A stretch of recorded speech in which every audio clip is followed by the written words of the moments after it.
नमस्कार, नमस्ते, जय हिंद साथियों। सभी का स्वागत और अभिनंदन है अचूक मारक सामग्री क्लास में। हम लोग आज 1 मई से 15 मई 2023 तक के करंट अफेयर्स को एक ही क्लास में कंप्लीट करेंगे। महज 5 से 6 पेज की पीडीएफ है और इसके बाद बचे हुए महीने का करंट अफेयर्स कंप्लीट कर लेंगे। तो मोटा माटी 15 पेज की पीडीएफ हो जाएगी। इसको यदि आपने तैयार कर लिया तो समझ लीजिए कि करंट अफेयर्स का किला भेद दिया। और जो लोग पीसीएस 2023 दिए हैं इस बार प्री वाला एग्ज़ाम, वो जान रहे हैं कि अचूक मारक सामग्री जो है वो वाकई में अपने नाम के अनुरूप साबित हुई है। गीगा चैट जीपीटी की फुल फॉर्म पूछी जा सकती है क्योंकि काफ़ी पॉपुलर रहा है। जेनरेटिव प्री ट्रेंड ट्रांसफार्मर इसकी फुल फॉर्म है। रूस ने गीगा चैट जीपीटी को लॉन्च किया है दोस्तों। चैटबॉट की तरह कार्य करेगा। चैटबॉट क्या होता है दोस्तों? जीपीटी चैटबॉट क्या होता है दोस्तों? जो भी आप प्रश्न पूछेंगे वह आपको उसका तत्काल रूप से उत्तर देगा। बस इतना सा काम होता है इसका। फिर है यूएसए ने ग्लोबल सिल्वर अवार्ड दिया है दोस्तों। किसको? चेन्नई मेट्रो को। किस लिए दिया है? सी, और इसका मतलब है कमी, कार्बन उत्सर्जन में कमी के लिए जो है चेन्नई मेट्रो को ग्लोबल सिल्वर अवार्ड दिया गया है। ऐसे ही ग्लोबल गोल्ड अवार्ड दोस्तों किसे दिया गया है? पीजीसीआईएल को। आप लोग जान रहे हैं पीजीसीआईएल जो है महारत्न कंपनी है, याद रखिएगा। कुल महारत्न कंपनियों की संख्या वर्तमान में कितनी हो गई है? 13 हो गई है। PGCIL power grid corporation India limited इसकी फुल फॉर्म है। एलआईसी के नए अध्यक्ष दोस्तों कौन बनाए गए हैं? सिद्धार्थ मोहंती। एलआईसी का हेडक्वार्टर कहाँ है? मुंबई में। स्थापना इसकी 1956 में की गई थी, याद रखिएगा। गंगा पुष्करौल कुंभ दोस्तों इसका आयोजन कहाँ किया गया?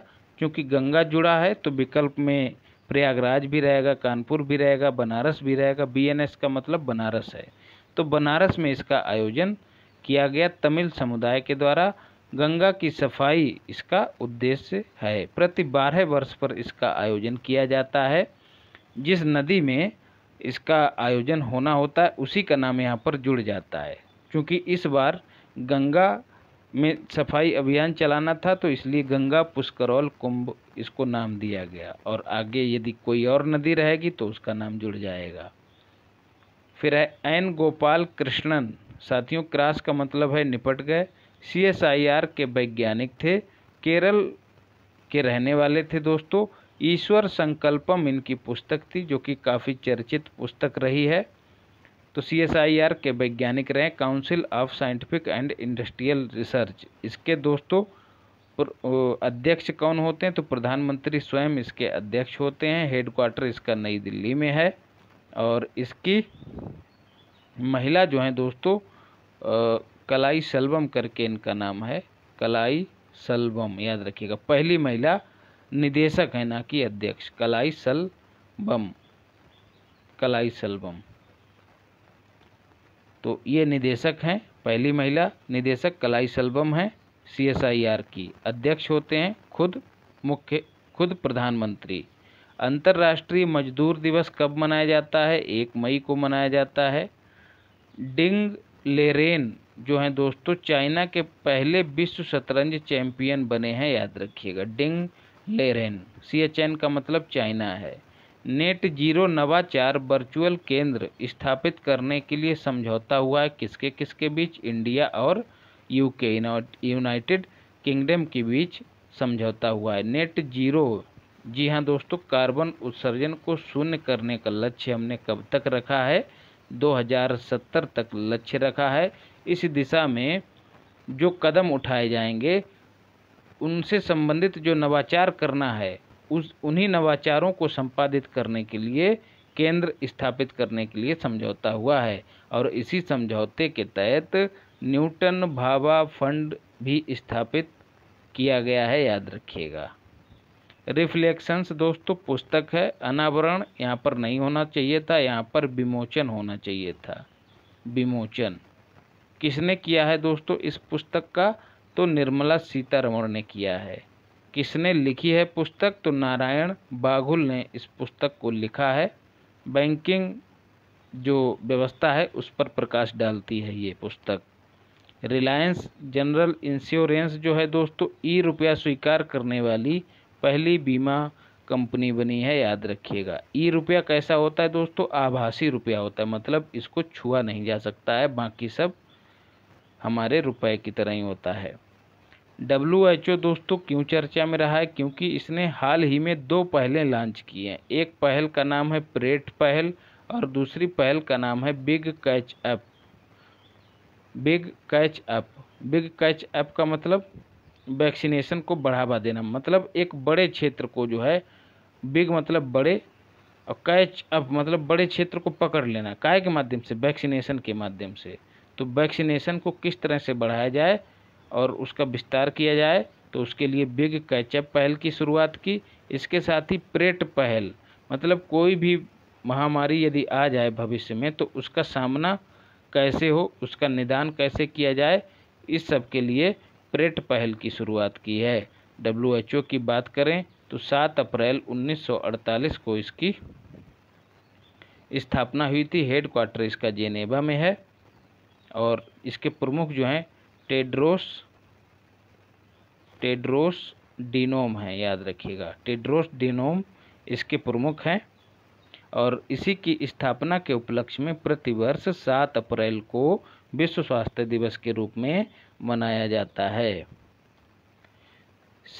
सिंथन स्नो फेस्टिवल 2023 दोस्तों, इसका आयोजन कहाँ किया जा रहा है? पहली बार जम्मू कश्मीर में। JK का मतलब है जम्मू कश्मीर। यहाँ के जो खेल हैं, जो बर्फ़ से संबंधित खेल हैं या फिर पहाड़ों से संबंधित खेल हैं, उनके माध्यम से इस फेस्टिवल के माध्यम से पर्यटन को बढ़ावा दिया जाएगा, याद रखिएगा। सैंटियागो पेना दोस्तों पराग्वे के नए राष्ट्रपति बनाए गए हैं, नियुक्त किए गए हैं। पराग्वे एक दक्षिण अमेरिकी देश है। इसकी राजधानी दोस्तों असंसियन है, याद रखिएगा। असंसियन लैंड लॉक्ड कंट्री है, ये भी याद रखिएगा। विकल्प में आपको चिली भी दिया रहेगा, क्योंकि चिली की राजधानी जो है दोस्तों सैंटियागो है। लेकिन हमको भ्रमित नहीं होना है, सैंटियागो पेना चिली के नहीं अपितु पराग्वे के नए राष्ट्रपति नियुक्त किए गए हैं। देवदत्त चंद्र दोस्तों BOB के नए प्रबंध निदेशक बनाए गए हैं। एम 2023 दोस्तों क्या है? ASEAN India maritime exercise. जी हाँ दोस्तों, आसियान देशों और भारत के बीच एक समुद्री अभ्यास है। इसकी फुल फॉर्म, इसको जब एक्सपेंड करेंगे तो A का मतलब आसियान हो गया है, I का मतलब इंडिया, M का मतलब मैरीटाइम, E का मतलब एक्सरसाइज। पहली बार आयोजन हुआ है कहाँ? सिंगापुर में। SGP का मतलब है सिंगापुर। आसियान देशों की बात करें तो 10+1 एक नया देश इसमें शामिल हुआ है, तिमोर, याद रखिएगा। तिमोर जो है इसमें नया शामिल होने वाला देश बना है। तो कुल 11 देश हो गए हैं। इसका दोस्तों मुख्यालय हेडक्वार्टर कहाँ है दोस्तों? जकार्ता में। इंडोनेशिया की राजधानी जकार्ता में। हालांकि अब इंडोनेशिया की राजधानी जकार्ता से कहाँ शिफ्ट की जा रही है? नूर सुल्तान नहीं दोस्तों, नुसंतारा दोस्तों बोर्नियो द्वीप पर है। यहीं पर अब इंडोनेशिया की नई राजधानी शिफ्ट की जा रही है। तो एम 2023 आसियान देशों और भारत के बीच समुद्री अभ्यास है, याद रखिएगा। सिंगापुर में आयोजन हुआ है इसका। Bridging the gender digital divide, जैसा कि नाम से विदित हो रहा है, जेंडर मतलब लैंगिक, लिंग से संबंधित बात हो रही है। डिजिटल डिवाइड मतलब बंटवारे की बात हो रही है। किस तरह से डिजिटल जो है डिवाइड है जेंडर को लेके।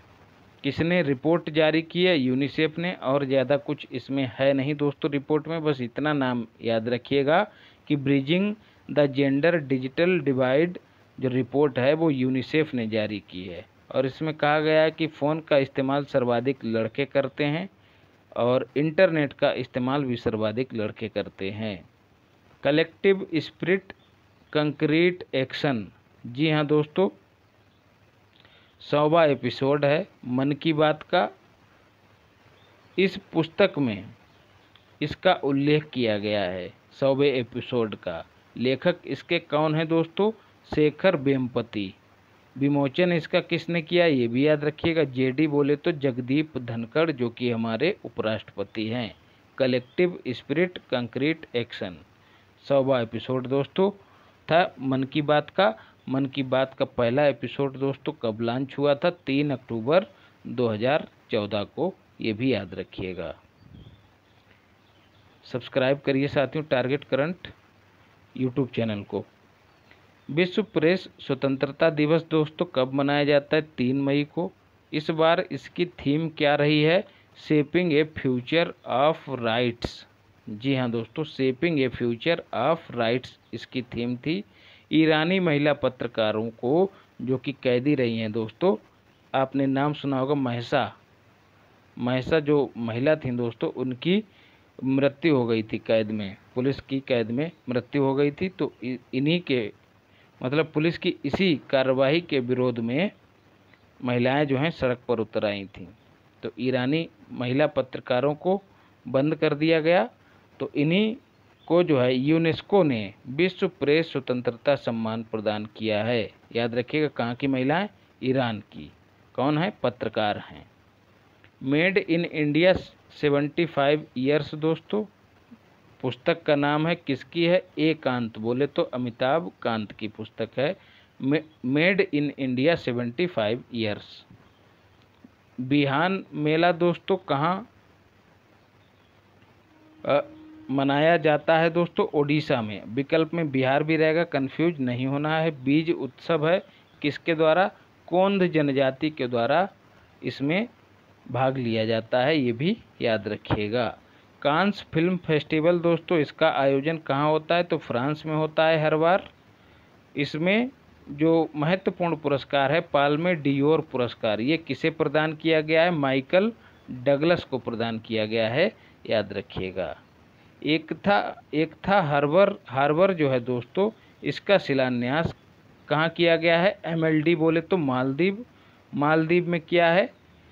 इंडिया ने इसका निर्माण किया है। एकता हार्बर का बंदरगाह की बात हो रही है दोस्तों।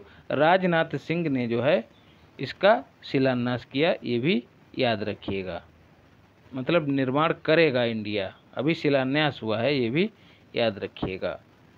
CU की यहाँ पर फुल फॉर्म है सेंट्रल यूनिवर्सिटीज़। तो CU चयन जो है दोस्तों एक पोर्टल है, किसने इसको लॉन्च किया है? UGC ने लॉन्च किया है। जो सेंट्रल यूनिवर्सिटीज़ हैं इनमें नियुक्ति को पारदर्शी और नियमित बनाने के लिए इस पोर्टल को लॉन्च किया गया है।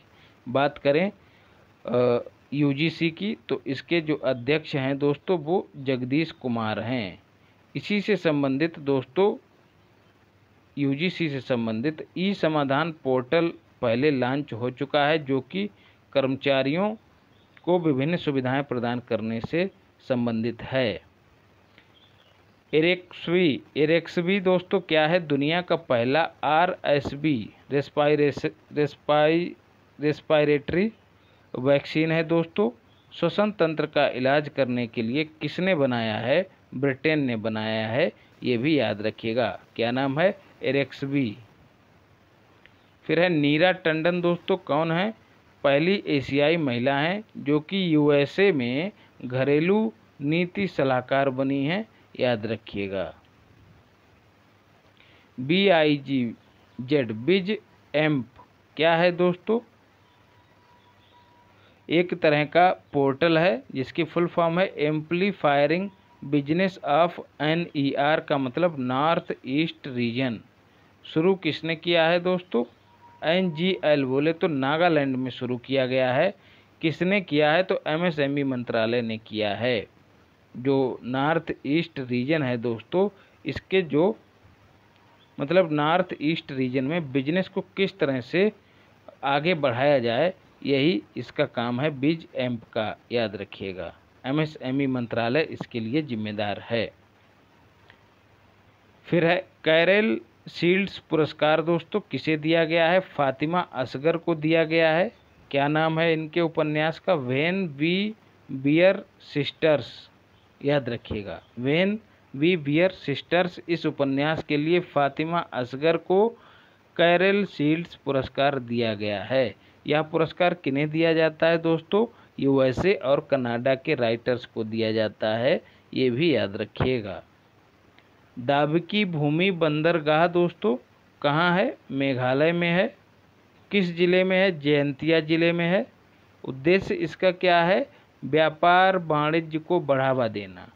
किसने मिलकर इसको स्थापित किया है? तो इंडिया और बीडी, बोले तो बांग्लादेश ने, इंडिया और बांग्लादेश ने मिलकर इसको मेघालय के जयंतिया में स्थापित किया है।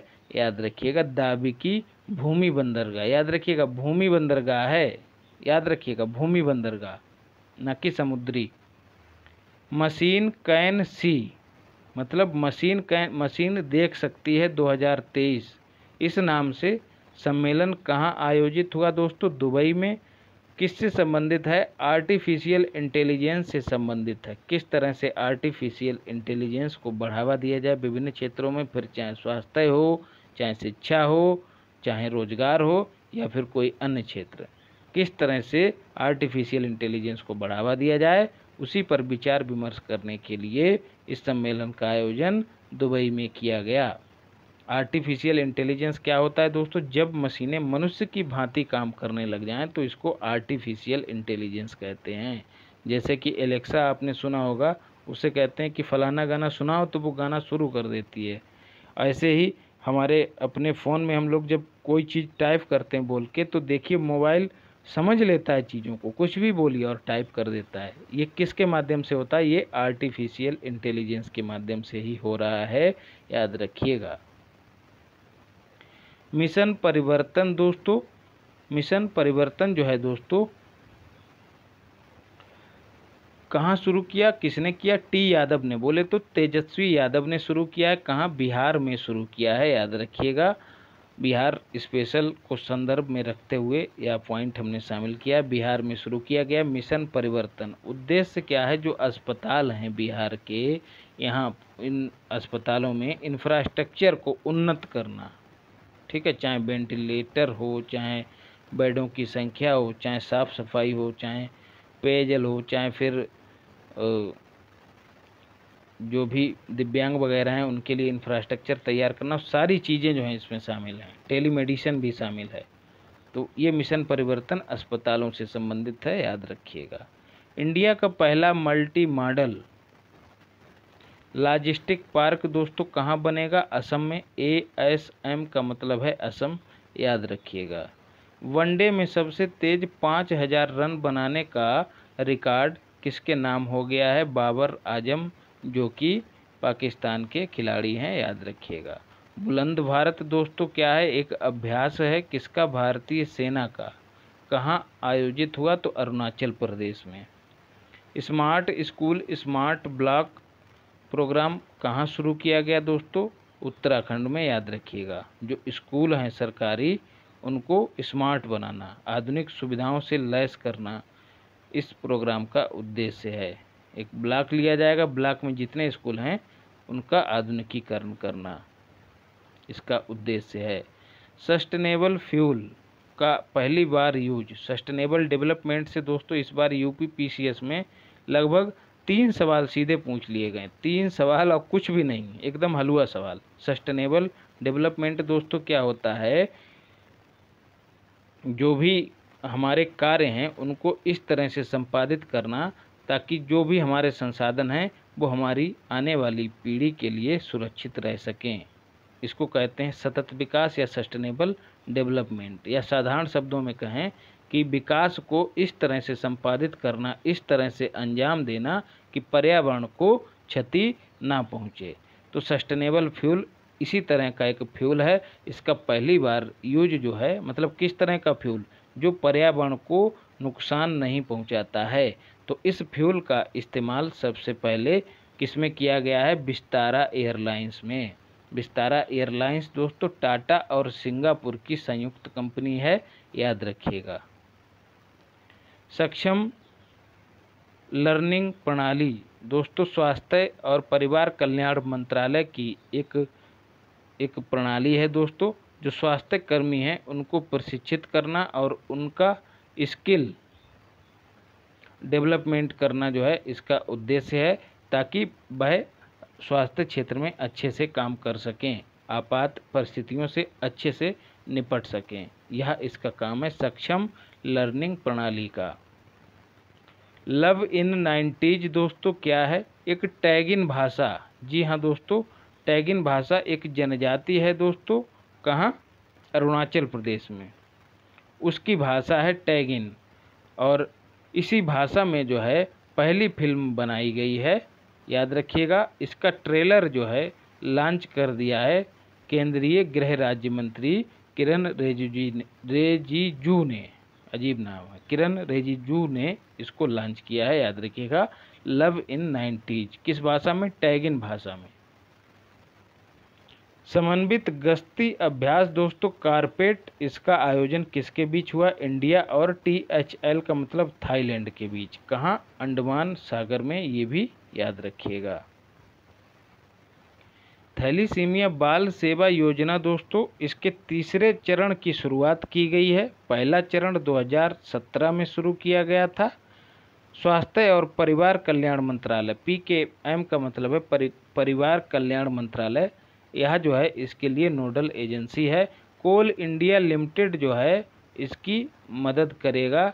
याद रखिएगा, थैलीसीमिया बाल सेवा योजना में आनुवांशिक विकार है थैलीसीमिया, जिसमें ब्लड का फॉर्मेशन रुक जाता है, मतलब खून की कमी हो जाती है और खून बनना अवरुद्ध हो जाता है। याद रखिएगा, इसी को समाप्त करने के लिए थैलीसीमिया बाल सेवा योजना की शुरुआत, उसके पहले चरण की शुरुआत 2017 में की गई थी। पर्सोना नॉन ग्राटा दोस्तों एक तरह का टर्म है दोस्तों, जिसका संबंध किससे है? व्यवहार से। कैसा व्यवहार? जैसे को तैसा। चर्चा में क्यों रहा है यह टर्म? चीन ने जो है कनाडा के राजनयिक को पर्सोना नॉन ग्राटा घोषित किया है। याद रखिएगा, मतलब पर्सोना नॉन ग्राटा जो राजनयिक कनाडा का घोषित किया है चीन ने, वह अब यहाँ से निकाल दिया गया है। पर्सोना नॉन ग्राटा का मतलब यही है। तो पहले कनाडा ने चीन का निकाला, बदले में चीन ने कनाडा का निकाला। तो चीन जिस टर्म को इस्तेमाल करता है उसका नाम क्या है इस प्रक्रिया के लिए? Persona non grata. State robotic framework launch किया है दोस्तों। ऐसा करने वाला पहला राज्य कौन बना है? TLG बोले तो तेलंगाना। राइट टू वॉक लागू करने वाला पहला राज्य कौन बना है दोस्तों? PB बोले तो पंजाब। मतलब टहलने का अधिकार भी लोगों का अधिकार है, उसको लागू कर रहा है पंजाब। याद रखिएगा, स्टेट रोबोटिक फ्रेमवर्क में क्या होगा दोस्तों? एक तरह का ऐसा फ्रेमवर्क, एक तरह का ऐसा ढांचा जो बताएगा कि किस तरह से रोबोटिक्स को राज्य में बढ़ावा दिया जाए। शिक्षा, स्वास्थ्य और कृषि जैसे क्षेत्रों में किस तरह से रोबोटों का इस्तेमाल हो, उसके लिए एक फ्रेमवर्क लॉन्च करने वाला पहला राज्य तेलंगाना बना है। My life as a comrade दोस्तों किसकी पुस्तक है? के शैलजा की है।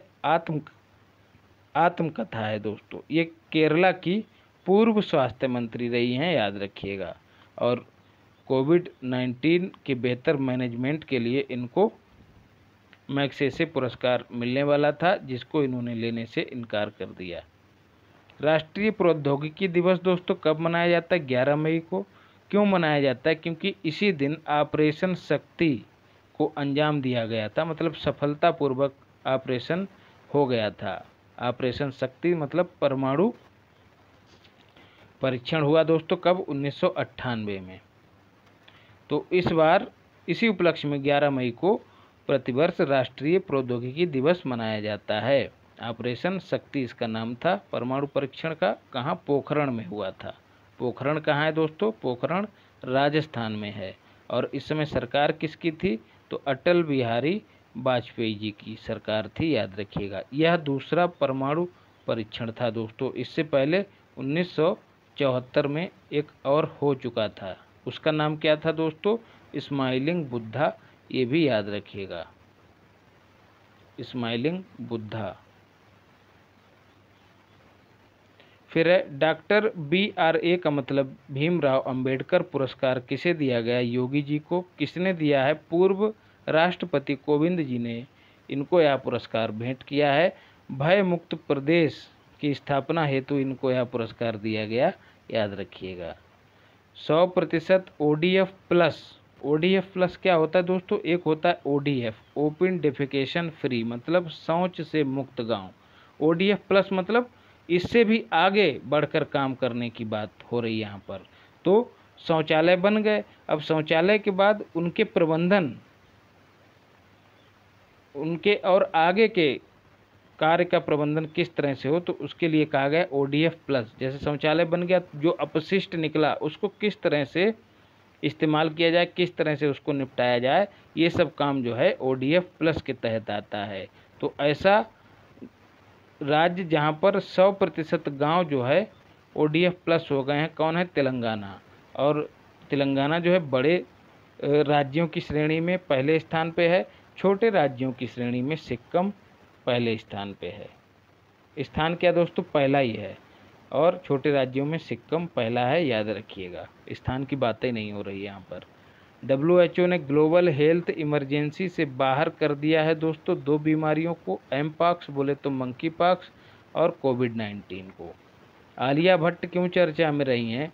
गुच्ची जो कि एक ब्रांड है दोस्तों, कहाँ का? इटली का, उसका इनको ब्रांड एम्बेसडर बनाया गया है। BA का मतलब ब्रांड एम्बेसडर है। अंतर्राष्ट्रीय नर्स दिवस दोस्तों प्रतिमाह मतलब प्रतिवर्ष 12 मई को मनाया जाता है। फ्लोरेंस नाइटिंगेल की जयंती के रूप में इसको मनाया जाता है। लेडी विद लैंप इनको कहते हैं, ये भी याद रखिएगा। फिर है मास्टर कार्ड, जो कि अमेरिका की कंपनी है दोस्तों। इसने इंटरनेशनल क्रिकेट काउंसिल ने जो है इसको ग्लोबल स्पॉन्सर अपना बनाया है, याद रखिएगा। कितने वर्ष के लिए? तो 3 वर्ष के लिए मास्टर कार्ड को। फिर है प्रोजेक्ट संजय दोस्तों, किससे संबंधित है? सेना में ऑटोमेशन को बढ़ावा देने से संबंधित है, मतलब किस तरह से अपने आप ऑटोमेटिक काम होने लग जाए उसको बढ़ावा देने से संबंधित है प्रोजेक्ट संजय। विश्व रेड क्रॉस दिवस दोस्तों कब मनाया जाता है? 8 मई को मनाया जाता है। विश्व red cross world red cross जो सोसाइटी है दोस्तों, उसकी स्थापना किसने की थी? हेनरी ड्यूनेट ने की थी। वर्ल्ड रेड क्रॉस सोसाइटी का हेडक्वार्टर जेनेवा में है दोस्तों, और इसी कार्य के लिए जो है हेनरी ड्यूनेट को शांति का पहला नोबेल प्रदान किया गया था, ये भी याद रखिएगा। Henry Dunant world red cross society मानवता के कल्याण से संबंधित सोसाइटी है, याद रखिएगा। विशेष जो है दोस्तों क्या है? खुदरा बैंकिंग पहल है, किसकी? HDFC की, याद रखिएगा विशेष नाम से। तो विकल्प में SBI भी हो सकता है, RBI भी हो सकता है, तो कतई भ्रमित नहीं होना है। INS मगर जो है दोस्तों क्या है? इंडिया का पहला लैंडिंग शिप, इंडिया का पहला लैंडिंग शिप है दोस्तों। ये सेवा मुक्त हुआ है, इसीलिए चर्चा में रहा है INS मगर।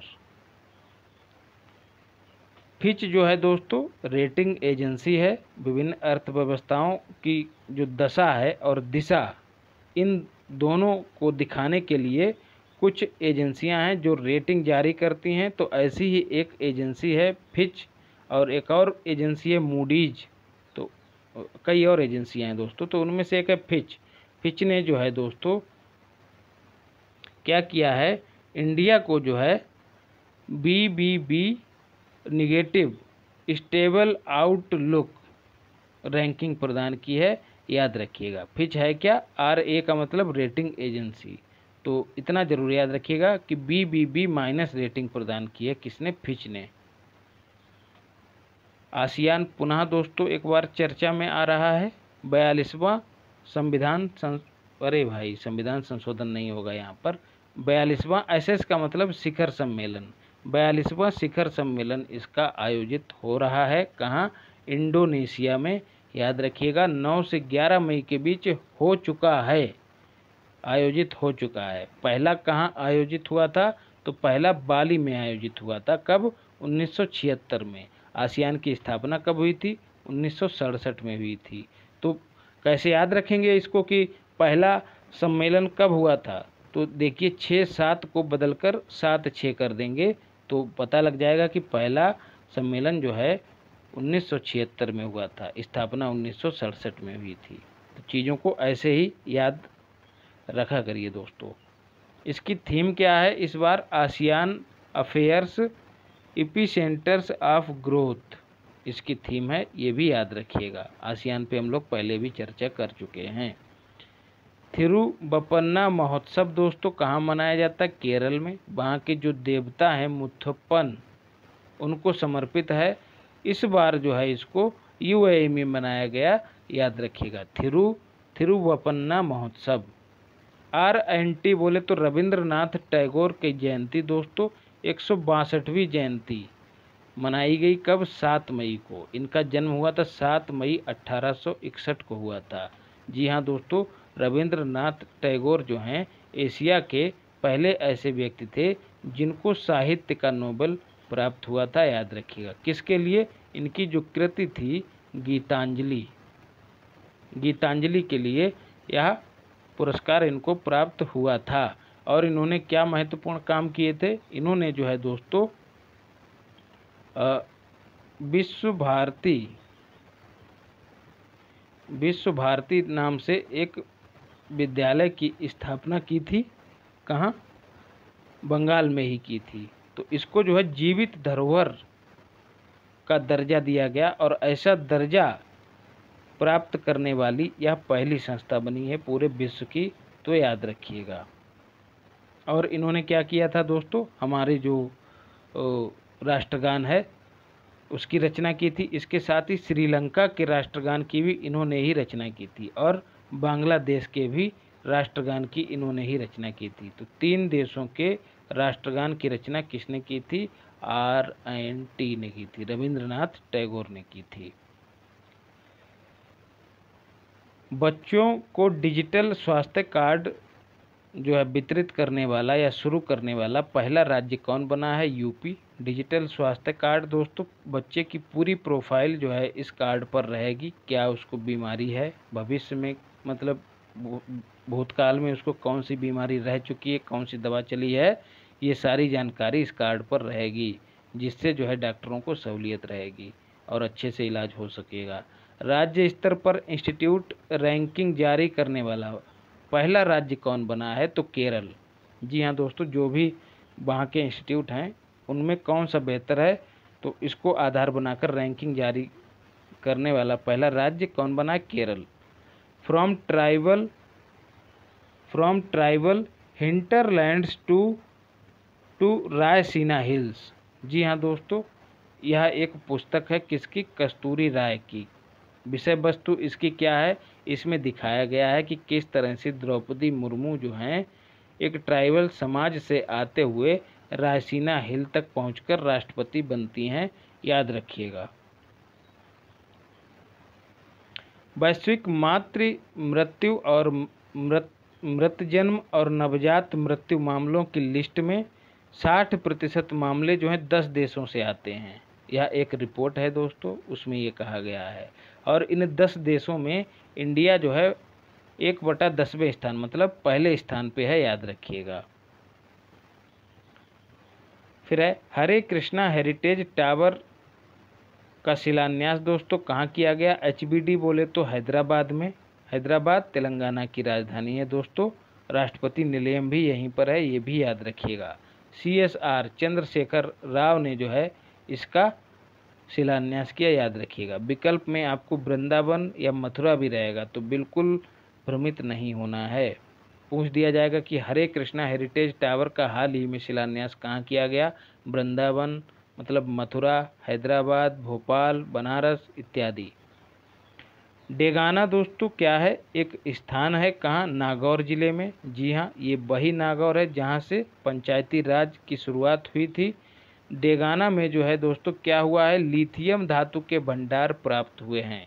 इससे पहले हम लोग पढ़ चुके हैं जम्मू कश्मीर के रियासी ज़िले में भी लिथियम के भंडार प्राप्त हुए हैं। तो ये हमारे लिए गौरव की बात है, क्योंकि हम एक बड़ा हिस्सा जो है लिथियम का आयात करते हैं। लिथियम का इस्तेमाल दोस्तों कहाँ होता है?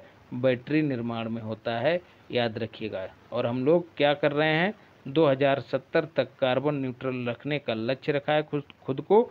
तो हम लोग जो वाहन है, ई मोबिलिटी को बढ़ावा दे रहे हैं, और ई मोबिलिटी को बढ़ावा देने के लिए बैटरियों की आवश्यकता होगी, और बैटरी निर्माण के लिए लिथियम की आवश्यकता अनिवार्य है, अपरिहार्य है। लिथियम को ही क्यों इस्तेमाल किया जाता है? क्योंकि यह दोस्तों अत्यधिक हल्की होती है और इसका रंग सफ़ेद होता है, इसलिए इसको वाइट सोना भी कहते हैं, ये भी याद रखिएगा। तो बैटरी निर्माण में जो है लिथियम का इस्तेमाल होता है। फिर है एशियाई वेट लिफ्टिंग चैंपियनशिप। जी हाँ दोस्तों, कहाँ इसका आयोजन हुआ? साउथ कोरिया में। SCO का मतलब साउथ कोरिया। इंडिया ने जो है दोस्तों 3 सिल्वर पदक जीते हैं, याद रखिएगा। एस का मतलब यहाँ पर सिल्वर है। फिर इंडिया की पहली पाड टैक्सी परियोजना की शुरुआत कहाँ की गई है? यूपी में। कहाँ से कहाँ तक? जेवर एयरपोर्ट से लेकर फिल्म सिटी तक, पहली पाड टैक्सी परियोजना। लारियस स्पोर्ट्समैन ऑफ द ईयर 2023 दोस्तों किसे दिया गया? लियोनेल मेसी को दिया गया है, जो कि अर्जेंटीना के खिलाड़ी हैं और किस खेल से संबंधित हैं? फुटबॉल से। क्यों दिया गया दोस्तों? क्योंकि इन्होंने फीफा वर्ल्ड कप को जिताया, याद रखिएगा, जो कि कतर में हुआ था। किस क्रम का था? 22वें क्रम का। दूसरी बार जो है इनको यह पुरस्कार प्राप्त हुआ है। और वहीं यदि महिला वर्ग, फीमेल वर्ग की बात करें तो सील फ्रेजर को यह पुरस्कार प्राप्त हुआ है। कहाँ की हैं? जमैका की। स्टार्ट दोस्तों क्या है? स्टार्ट एक प्रोग्राम है दोस्तों। फुल फॉर्म क्या? Space science and technology awareness training program. जैसा कि नाम से विदित है, अंतरिक्ष से संबंधित जागरूकता फैलाना और लोगों को ट्रेनिंग देना, जो भी इसमें ट्रेंड होना चाहे उसको।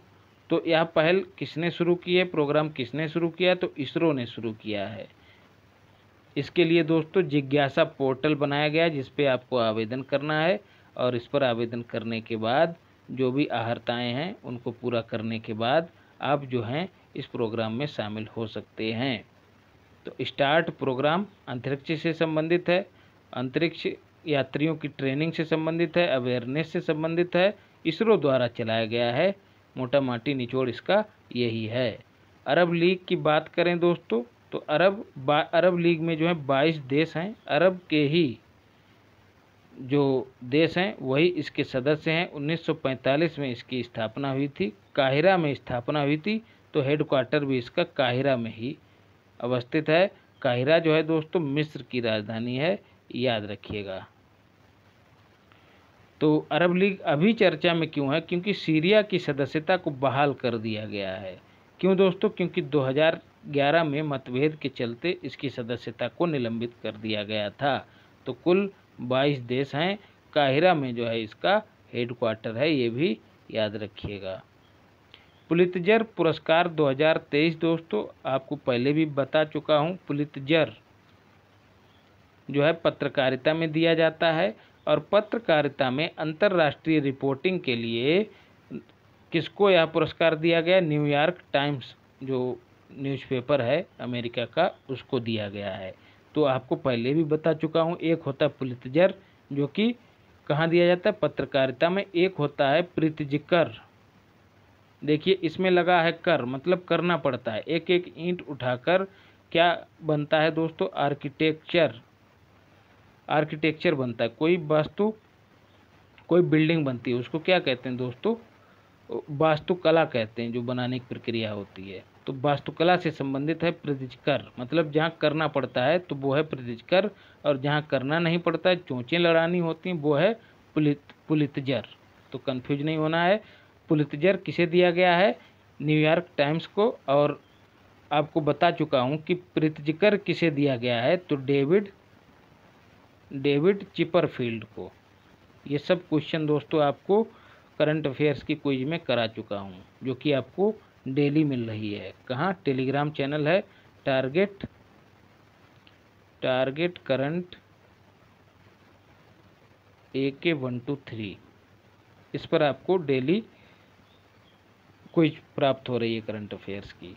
पूर्ण न्याय की विशेष शक्ति जो है दोस्तों, आर्टिकल 142 में इसका उल्लेख है। उसके तहत विशेष परिस्थितियों में तलाक के मामले की सुनवाई की घोषणा किसने की है? सुप्रीम कोर्ट ने। मतलब तलाक का जो मामला है उसकी सुनवाई तत्काल प्रभाव से कौन कर सकता है? सुप्रीम कोर्ट कर सकता है, ऐसा उसने स्वयं कहा है। और किस प्रावधान के तहत? आर्टिकल 142 के पूर्ण न्याय की विशेष शक्ति के तहत जो है ऐसा सुप्रीम कोर्ट कर सकता है, तो याद रखिएगा। RBI की बात करें तो बाजार उधारी के मामले में RBI ने कहा है कि बाजार उधारी के मामले में तमिलनाडु जो है अव्वल है, यूपी की जो उधारी है वह कम हो रही है। ये 2 फैक्ट RBI ने बताए हैं, याद रखिएगा। मैक्सिमम रिफाइंड ईंधन निर्यात करता है दोस्तों भारत, किसको? यूरोप को। याद रखिएगा, आयात किसको करता है? कच्चे तेल को। उसको रिफाइंड करके निर्यात किसको करता है सर्वाधिक? यूरोप को। फिर है हुडको पुरस्कार 2022-23 दोस्तों किसे दिया गया है? यूपी के स्वच्छ विरासत अभियान को दिया गया है। आवास और शहरी मामले मंत्रालय ने जो है इसको प्रदान किया है। यूपी के स्वच्छ विरासत अभियान, माफ़ करिएगा, यूपी के स्वच्छ विरासत अभियान के लिए नोडल एजेंसी क्या है? आवास और शहरी मामले मंत्रालय, जिसके जो मंत्री हैं वो कौन है? HSP बोले तो हरदीप सिंह पुरी। तो यूपी के स्वच्छ विरासत अभियान को दिया गया है हुडको पुरस्कार। राज्य के 75 पर्यटन स्थलों को जो है इस अभियान के तहत स्वच्छ बनाने का लक्ष्य रखा गया था। कोर्सिया और LTAG क्या है दोस्तों? अंतर्राष्ट्रीय नागरिक उड़ान संगठन की जलवायु कार्रवाई के नाम हैं दोनों। कोर्सिया और LTAG जलवायु कार्रवाई के नाम हैं। तो भारत जो है इसमें 2027 में शामिल होगा, इसीलिए ये चर्चा में रहा है। कोर्सिया और LTAG। ADB के मैक्सिमम ऋण प्राप्तकर्ता, ADB एशियन डेवलपमेंट बैंक की बात हो रही है, उससे जो है सर्वाधिक ऋण किसने प्राप्त किया है? तो पाकिस्तान ने। जी हाँ दोस्तों, ये कोर्सिया और LTAG कार्रवाइयों के नाम हैं, याद रखिएगा, जलवायु कार्रवाई के नाम हैं। तो इसमें शामिल इंडिया कब होगा? 2027 से। और किस लिए दोस्तों? क्योंकि जो जलवायु कार्रवाई है वो बेहतर तरीके से भारत करने लगेगा, इसी उपलब्धि के लिए इसको 2027 से शामिल किया जाएगा। लीपजिंग बुक पुरस्कार दोस्तों 2023 किसे दिया गया? मारिया स्टेनोपोवा। किस लिए? गर्ल्स विदाउट क्लोथ्स के लिए यह पुरस्कार दिया गया है, लीपजिंग बुक पुरस्कार 2023। NTPC और NPCIL, जी हाँ दोस्तों, दोनों कंपनियां हैं, परमाणु ऊर्जा संयंत्र स्थापित करेंगी। कहाँ दोस्तों? MP और राजस्थान में। MP के चुटका में और राजस्थान के माही में परमाणु ऊर्जा संयंत्र स्थापित करेंगी। नेशनल थर्मल पावर कॉरपोरेशन और national power corporation India limited दोनों मिलकर स्थापना करेंगी। देश का पहला केबल आधारित रेलवे ब्रिज जो है दोस्तों कहाँ बना है? जम्मू कश्मीर में। कटरा से रियासी को जोड़ेगा। ये वही रियासी है जहाँ से लिथियम के भंडार प्राप्त हुए हैं। ये बनकर तैयार हो गया है, इसलिए ये चर्चा में रहा है। अरुण गांधी जो हैं दोस्तों नहीं रहे हैं, लेखक थे। और कौन थे दोस्तों? महात्मा गांधी के पोते थे, याद रखिएगा। जो भी आपकी क्वेरी है उसके लिए आप व्हाट्सएप कर सकते हैं 9559434623 पर। नीति आयोग की बात करें तो उसने विकास दर का अनुमान कितना बताया है भारत का 2023-24 के लिए? तो 6.5%। वर्ल्ड प्रेस फ्रीडम इंडेक्स 2023 जारी कौन करता है? रिपोर्टर्स विदाउट बॉर्डर्स एक संस्था है दोस्तों, कहाँ की? पेरिस की। नॉर्वे जो है ऊपर है एकदम पहले स्थान पे। इंडिया को 180 देशों में 161वां स्थान प्राप्त हुआ है। नॉर्थ कोरिया सबसे नीचे है, याद रखिएगा। फर्जी सामग्री फॉर टीआरपी कहा गया है कि फर्जी सामग्री टीआरपी के लिए फर्जी सामग्री देने के कारण जो प्रेस फ्रीडम इंडेक्स है भारत का वो सर्वाधिक प्रभावित हुआ है, याद रखिएगा। परमाणु ऊर्जा आयोग की बात करें तो नए अध्यक्ष इसके कौन बनाए गए हैं, AK मोहंती, और अभी हम लोग ऊपर भी पढ़ चुके हैं LIC के अध्यक्ष कौन बनाए गए हैं, सिद्धार्थ मोहंती। तो कंफ्यूज नहीं होना है, LIC के सिद्धार्थ मोहंती और परमाणु ऊर्जा आयोग के AK मोहंती, दोनों मोहंती हैं, तो कतई नहीं कंफ्यूज आना है। फ्यूचर ऑफ जॉब्स रिपोर्ट 2023 किसने जारी की है, वर्ल्ड इकोनॉमिक फोरम ने। एक और रिपोर्ट जारी करता है, कौन सी दोस्तों, ग्लोबल जेंडर गैप रिपोर्ट, ये भी याद रखिएगा, वर्ल्ड इकोनॉमिक फोरम ही इसको जारी करता है, जेनेवा में इसका हेडक्वार्टर है दोस्तों। और प्रतिवर्ष लगभग जनवरी में जो है इसकी एक बैठक होती, कहाँ, दावोस में, अंतिम मतलब जनवरी के अंत में। तो वर्ल्ड इकोनॉमिक फोरम इसने रिपोर्ट जारी की है और कहा है कि रोजगार सृजन के अवसर जो हैं वो कम हो रहे हैं आगामी वर्षों में, और समाप्ति जो है रोजगारों की समाप्ति बढ़ेगी, ये बात कही है वर्ल्ड इकोनॉमिक फोरम ने। भारत में क्या होगा, शिक्षा क्षेत्र में रोजगार में 10% की वृद्धि आएगी, ये भी कहा गया है। इंडिया की पहली अंडर सी ट्विन टनल निर्माणाधीन है दोस्तों, कहाँ, मुंबई में, याद रखिएगा। अंडर सी, समंदर के अंदर बात हो रही है, ट्विन टनल मतलब 2 टनल बनाई जाएंगी, एक आपातकालीन टनल रहेगी। साउथ कोरिया की हेल्प से बनाया जा रहा है इसको, 2.07 किलोमीटर इसकी लंबाई है। Man of the century award दोस्तों किसे दिया गया है, तो पंडित राम किशन को दिया गया है, जो कि सपा नेता हैं, याद रखिएगा। Man of the century award किस लिए, इनके योगदान के लिए, पार्टी में इनके योगदान के लिए इनको यह पुरस्कार दिया गया है। मोचा दोस्तों क्या है, एक चक्रवात है, कहाँ आया है, BOB में। नाम इसको किसने दिया है, तो यमन ने इसको यह नाम दिया है। यमन की राजधानी कहाँ है, यमन की राजधानी सना में है। स्टारबेरी सेंसर दोस्तों क्या है, एक खगोलीय कंपास है, इसने काम करना शुरू कर दिया है। खगोलीय कंपास है तो क्या करेगा, तारों की स्थिति की दिशा और दशा बताएगा। किसमें इसको लगाया गया है, तो PSLV C55 में लगाया गया है, ये भी याद रखिएगा। स्टारबेरी सेंसर खगोलीय कंपास है, याद रखिएगा। सर्वाधिक नवाचार का संपादन करने के मामले में कर्नाटक पहले स्थान पे है, सर्वाधिक नवाचारों के मामले में। और कर्नाटक दोस्तों इंडिया जस्टिस रिपोर्ट के मामले में भी पहले स्थान पे, ये भी याद रखिएगा। इस रिपोर्ट में सबसे निचले स्थान पर UP है, ये भी याद रखिएगा। गीता कर्मिकुला बीमा योजना जो है दोस्तों तेलंगाना में शुरू की गई है, किसके लिए, टोडी टेवर्स, टोडी का मतलब यहाँ पर ताड़ी है, तो ताड़ी के वृक्ष पर चढ़कर जो लोग, एकदम सर्रौआ वृक्ष होता है मतलब सरकने वाला, एकदम उस पर कहीं पर जगह नहीं होती है कि पंजे टिकाकर आप आसानी से चढ़ जाएं, एकदम चिकना होता है, और उस पर चढ़कर जो है ऊपर ये जो टोडी टेपर्स हैं वो ताड़ी बनाने वाला फल तोड़ते हैं, तो अक्सर गिर जाते हैं और उनकी मृत्यु भी हो जाती है, फिर टूट फूट जाते हैं। तो उसके लिए कर्मिकुला बीमा योजना शुरू की है, किसने, तेलंगाना सरकार ने शुरू की है।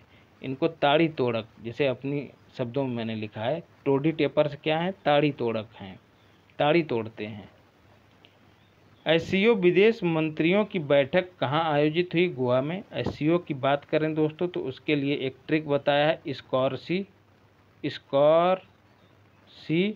T5, कैसे याद रखना है दोस्तों इसको। इसको का मतलब है SCO, संघाई कोऑपरेशन ऑर्गेनाइजेशन, हेडक्वार्टर इसका बीजिंग में है, स्कॉर C SCORCII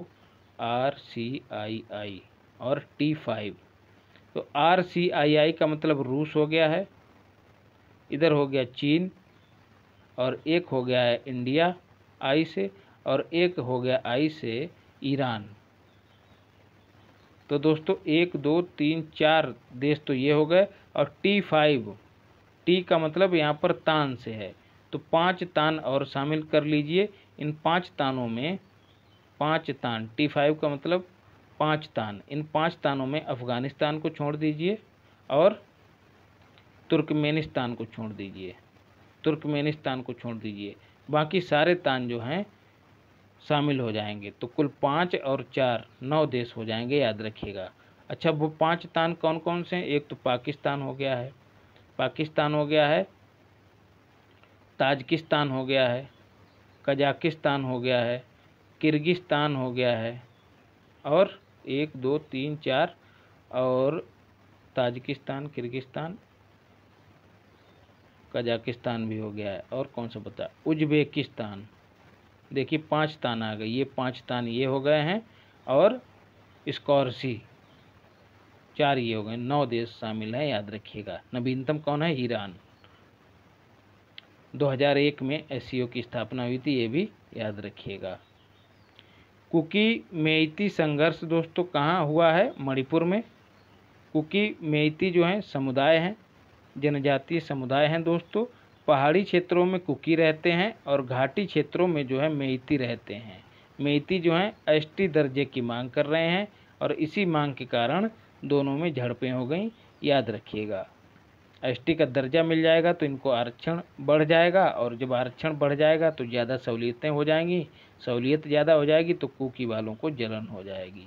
दोस्तों, ये जल, जंगल और ज़मीन के लिए लड़ने वाली जनजातियाँ होती हैं, सारी की सारी जनजातियाँ, इसलिए अपनी पहचान के लिए एकदम मरने और मारने के लिए तैयार रहती हैं, इसीलिए दंगे अक्सर होते हैं।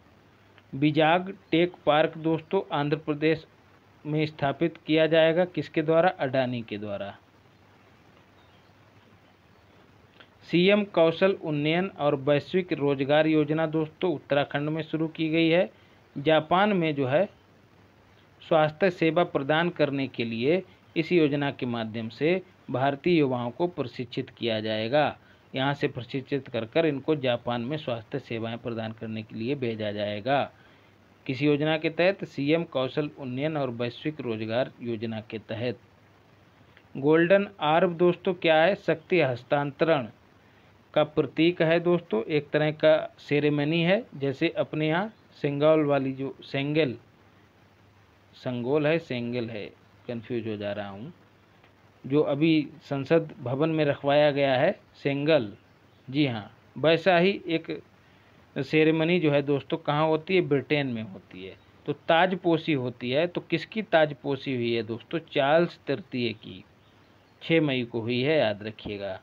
एलिजाबेथ द्वितीय की मृत्यु के बाद वहाँ पर राजा का पद जो है वो खाली था, इसलिए अब जो है सत्ता का हस्तांतरण चार्ल्स तृतीय के हाथों में हो गया है।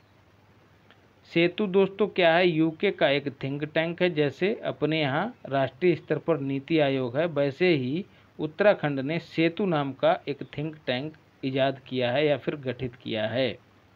एमएच की बात करें महाराष्ट्र की, तो विश्व का सबसे बड़ा रिफाइनरी कॉम्प्लेक्स यहाँ पर स्थापित किया जा रहा है।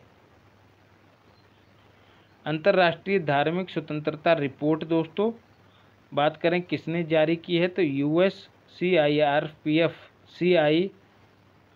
के द्वारा जारी की गई है। धर्म की स्वतंत्रता की स्थिति इस रिपोर्ट के द्वारा बताई गई है। इंडिया ने इसको मानने से इनकार कर दिया है, याद रखिएगा। आरबीआई दोस्तों क्यों चर्चा में है? क्योंकि आरबीआई ने जो है report on currency and finance यह रिपोर्ट जारी की है। इसकी थीम क्या है दोस्तों? Towards a greener and cleaner India. एकदम रट जाइएगा भैया थीम इसकी, क्योंकि थीम से ऐसा लग रहा है कि आरबीआई ने इसको लॉन्च ना किया हो रिपोर्ट को, बल्कि किसी और संस्था ने लॉन्च किया हो जो पर्यावरण से जुड़ी होगी। तो थीम रट जाइएगा, towards a greener and cleaner India. Theme है किसकी? Report on currency and finance की। और इसमें क्या कहा गया है? 2070 से 71 तक इंडिया जो है नवीकरणीय ऊर्जा का 80% उपयोग करने लगेगा। फिर है कलादान मल्टी मॉडल प्रोजेक्ट दोस्तों इंडिया और म्यांमार के बीच में इसको स्थापित किया गया है दोस्तों। इंडिया के कोलकाता से और सितबे पोर्ट को जोड़ा जाएगा। याद रखिएगा, म्यांमार के सितबे पोर्ट को जोड़ा जाएगा और जब जुड़ जाएगा तो सामान की आवाजाही जो है आसान हो जाएगी। इसके लिए चर्चा में क्यों है दोस्तों? इसके लिए पहला मालवाहक जहाज भी चला गया सामान लेकर। और कौन सा सामान ले गया? सीमेंट लाद के ले गया। ठीक है दोस्तों, पहला जहाज जो है रवाना हो गया। नाम क्या था इसका? ITT लायन, याद रखिएगा, ITT लायन इसका नाम था। फिर है पीट्सबर्ग जलवायु संवाद। दोस्तों बर्लिन में इसका आयोजन हुआ, 14वें क्रम का था। और किस पर संवाद हुआ? क्लाइमेट चेंज पर। अध्यक्षता दोस्तों इसकी किसने की है? जर्मनी ने और UAE ने, इन दोनों ने मिलकर इसकी अध्यक्षता की है पीट्सबर्ग जलवायु संवाद की। पहली बार इसका आयोजन 2010 में हुआ था। अंतिम पेज बचा है दोस्तों, धीरज रखिए और तैयार करते चलिए। दिल्ली क्यों चर्चा में रहा है? सुप्रीम कोर्ट की संवैधानिक पीठ। जी हाँ दोस्तों, संवैधानिक पीठ 5 जजों की होती है, याद रखिएगा। जो भी संविधान की व्याख्या से संबंधित कोई पेंच फंसता है, कोई मुद्दा फंसता है, तो उसके लिए संवैधानिक पीठ का गठन किया जाता है, जिसमें कम से कम 5 सदस्य होते हैं, याद रखिएगा। इसमें क्या कहा गया दोस्तों? पीठ ने क्या कहा? दिल्ली के जो नौकरशाह हैं उनका नियंत्रण, चाहे फिर वो उनका स्थानांतरण हो, चाहे उनकी ड्यूटी से संबंधित कोई बात हो, सेवा से संबंधित, उसका अधिकार जो है विधायिका के पास होगा। आपको पता है दोस्तों, दिल्ली जो है राज्य और केंद्र शासित प्रदेश दोनों है। तो राज्य में CM है और केंद्र शासित प्रदेश की ओर से के रूप में जो केंद्र के प्रतिनिधि हैं वो दोस्तों LG हैं, लेफ्टिनेंट गवर्नर जो हैं केंद्र की ओर से प्रतिनिधि हैं। तो दोनों में जो है सत्ता का टकराव, जो शासन प्रशासन है उसको लेकर टकराव बना रहता है। तो ऐसा ही टकराव अभी हाल ही में रहा है। तो उसको सुलझाने के लिए सुप्रीम कोर्ट ने कहा कि जो भी कर्मचारी हैं वो जो हैं सीधे अब विधायिका के नियंत्रण में आ जाएंगे, मतलब सरकार के नियंत्रण में आ जाएंगे। ऐसा कहा दोस्तों किसके लिए, किस आधार पे कहा सुप्रीम कोर्ट ने? राज्य जो है समवर्ती सूची पर कानून बना सकता है, लेकिन कानून जो है केंद्र के अधीन हो, मतलब उसको ओवरलैप ना कर रहा हो, उसका उल्लंघन ना कर रहा हो। ऐसा निर्णय जो है दोस्तों सुप्रीम कोर्ट ने किस आधार पर लिया है? आर्टिकल 239AA के तहत। इस आर्टिकल 239AA को जो है 69वें संविधान संशोधन अधिनियम, SSA का मतलब है संविधान संशोधन अधिनियम 1991 के तहत संविधान में जोड़ा गया था। लेकिन दोस्तों अभी हाल ही में केंद्र सरकार ने क्या किया है? आर्टिकल 123 के माध्यम से, आप लोग जान रहे होंगे, एक अध्यादेश जारी कर दिया। और इस अध्यादेश में क्या किया है दोस्तों? पुनः जो कर्मचारी हैं उनकी नियुक्ति, उनके स्थानांतरण संबंधी जो भी काम हैं, जो भी चीज़ें हैं, उन सबको केंद्र के हाथ में या फिर लेफ्टिनेंट गवर्नर के हाथ में पुनः पहुंचा दिया गया है। तो ऐसे में सवाल उठता है कि सरकार जो है अध्यादेश का दुरुपयोग भी कर रही है, क्योंकि हमको पता है अध्यादेश कब लाया जाता है दोस्तों? जब सदन का सत्र ना चल रहा हो या फिर तत्काल प्रभाव से किसी कानून की आवश्यकता हो, तो उसके लिए अध्यादेश जारी किया जाता है। लेकिन यह कोई ऐसा ज़रूरी मसला नहीं था जिसके लिए अध्यादेश लाना चाहिए था।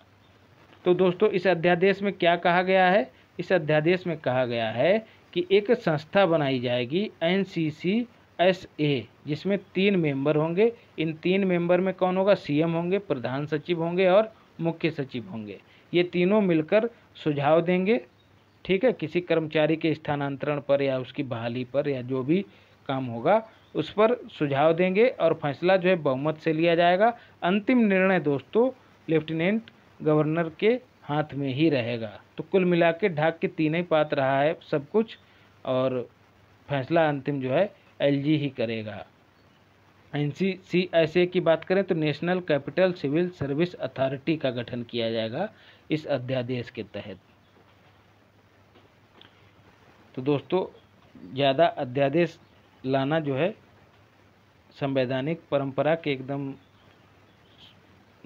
एकदम उसके अनुकूल नहीं बैठता है दोस्तों, क्योंकि इसके तहत क्या होता है दोस्तों? विधायिका जो कि कानून बनाने का काम करती है, उसको कहीं ना कहीं बाईपास किया जाता है। कार्यपालिका अध्यादेश लाती है। कानून दोस्तों कौन बनाता है? विधायिका बनाती है। अध्यादेश कार्यपालिका लाती है, जब अध्यादेश आता है तो इसको किनारे कर दिया जाता है। विधायिका जब किसी कानून को बनाती है तो क्या करती है, कोई कानून बनने से पहले उस पर विचार विमर्श होता है, चर्चा होती है, विभिन्न समितियों को भेजा जाता है उसकी जांच करने के लिए, उसको परखने के लिए।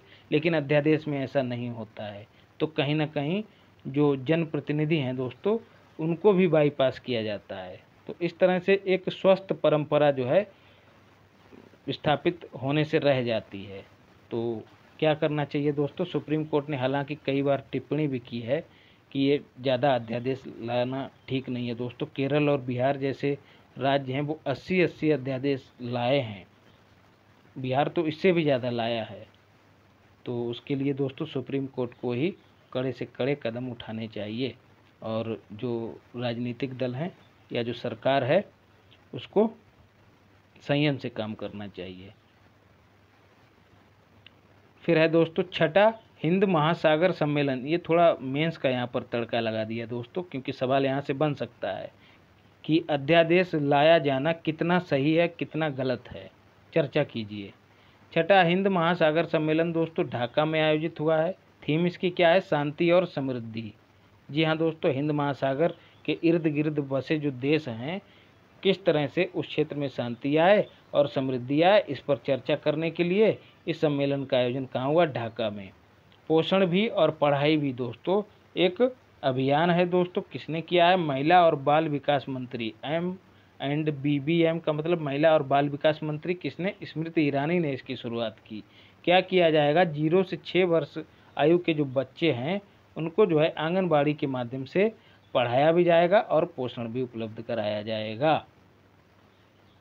इंडिया और यूरोपियन यूनियन की बात करें दोस्तों, इन दोनों की व्यापार और प्रौद्योगिकी पर पहली बैठक आयोजित हुई। कहाँ पर? ब्रुसेल्स में। इसमें भारत की ओर से किसने भाग लिया? व्यापार और वाणिज्य मंत्री पीयूष गोयल ने भाग लिया, याद रखिएगा। यूरोपियन यूनियन की बात करें तो हेडक्वार्टर दोस्तों इसका कहाँ है? ब्रुसेल्स में। ब्रुसेल्स दोस्तों किसकी राजधानी है? बेल्जियम की राजधानी है, ये भी याद रखिएगा। और इसमें वर्तमान में 27 देश जो हैं सदस्य हैं, ये भी याद रखिएगा। और हाल ही में यूरोपियन यूनियन जो है दोस्तों, यूरोपियन यूनियन ने कांगड़ा की चाय को GI टैग प्रदान किया है, याद रखिएगा। समुद्र शक्ति अभ्यास है दोस्तों इंडिया और इंडोनेशिया के बीच। कहाँ आयोजित हुआ? इंडोनेशिया में। ट्विटर के CEO कौन बनाए गए हैं दोस्तों? लिंडा याका को जो है ट्विटर का CEO बनाया गया है। लिंडा याका महिला हैं, याद रखिएगा। CBI के निदेशक दोस्तों कौन बनाए गए हैं? प्रवीण सूद। CBI की स्थापना 1963 में हुई थी दोस्तों, संथानम समिति की सिफारिशों के आधार पर की गई थी। और दिल्ली पुलिस इस्टेब्लिशमेंट एक्ट के तहत दोस्तों CBI जो है शक्ति प्राप्त करती है, ये भी याद रखिएगा। यूथेनेशिया को मान्यता प्रदान करने वाला देश कौन बना है? पुर्तगाल। यूथेनेशिया दोस्तों क्या होता है? इच्छा मृत्यु, अपनी इच्छा से मृत्यु का वरण कर लेना ही इच्छा मृत्यु होता है। ये 2 प्रकार की होती है दोस्तों भारत में, एक्टिव और पैसिव। एक्टिव मतलब जैसे सुई लगा के किसी को मार देना। लोग जो जीवन से तंग आ जाते हैं, किसी बीमारी जिसका निदान संभव नहीं है और देख रहे हैं कि पैसा लगा जा रहा है और पूरा घर जो है बर्बाद होता चला जा रहा है। जैसा कि भारत में बीमार एक व्यक्ति होता है लेकिन धीरे धीरे सब टूटते चले जाते हैं। गरीबी का एक बड़ा कारण जो है भारत में बीमारी है। तो क्या होता है दोस्तों, पेशेंट को लगता है कि मैं बोझ हूँ सब पर और मैं बच नहीं सकता, तो मुझको मार देना चाहिए। तब जो है उसके लिए भारत में यूथेनेशिया का प्रावधान किया गया है। लेकिन भारत में पैसिव और एक्टिव में से पैसिव यूथेनेशिया को मान्यता प्राप्त है, याद रखिएगा। पैसिव मतलब निष्क्रिय, मतलब कोई क्रिया नहीं की जाती। इसमें क्या होता है, जैसे ऑक्सीजन मास्क लगाए मुंह से उसको हटा दिया जाएगा, या फिर वेंटिलेटर जैसी कोई युक्ति अगर लगी है उसको हटा दिया जाएगा, तो पेशेंट जो है स्वतः ही मर जाएगा। तो इसको कहते हैं पैसिव यूथेनेशिया। और जब सुई लगा के किसी पेशेंट को मार दिया जाए उसको कहते हैं एक्टिव यूथेनेशिया। तो पैसिव यूथनेसिया जो है दोस्तों 2018 से भारत में लागू है। अरुणा शानबाग नाम का जो केस आप लोगों ने सुना होगा, रेप पीड़िता थी अरुणा शानबाग, इन्हीं के मामले में यह निर्णय जो है लिया गया। अरुणा शानबाग, काफ़ी दिनों तक यह केस चला था दोस्तों कोर्ट में। सागर श्रेष्ठ सम्मान दोस्तों कोचीन बंदरगाह को दिया गया, याद रखिएगा। अब थोड़ा सा प्रचार कर लेते हैं। सब्सक्राइब कर लीजिएगा टारगेट करंट को, यूट्यूब चैनल है, ज्वाइन करिएगा टारगेट करंट AK123। यहाँ पर आपको PDF मिलेगी और वीडियो के लिंक भी मिलेंगे और डेली आपको क्विज भी मिलेगी। इसके साथ ही दोस्तों जो BPSC लोग देते हैं उनके लिए साल पेपर की पूरी प्लेलिस्ट बनी हुई है, उसको ज़रूर एकदम तैयार कर लें। UP PCS देते हैं उसके लिए भी साल पेपर की पूरी प्लेलिस्ट बनी हुई है, उसको तैयार करें। और हाल ही में RO ARO के लिए RO ARO साल की पूरी प्लेलिस्ट धीरे धीरे तैयार की जा रही है, एक वीडियो उस पर दे दी गई है। आर्थिकी से संबंधित जो भी आंकड़े हैं महज 3 वीडियो में, आपको छोटे छोटे वीडियो हैं 15 से 20 मिनट के, उन 3 वीडियो में पूरा कंप्लीट करा दिया गया है। कहीं भटकने की कोई आवश्यकता नहीं है। मेंस आंसर राइटिंग प्रोग्राम 1 जून से शुरू हो रहा है दोस्तों। यदि आप जुड़ना चाहते हैं तो इस नंबर पर व्हाट्सएप करिए। तो पुनः आपको ढेर सारा धन्यवाद, मिलते हैं अगली क्लास में। जय हिंद।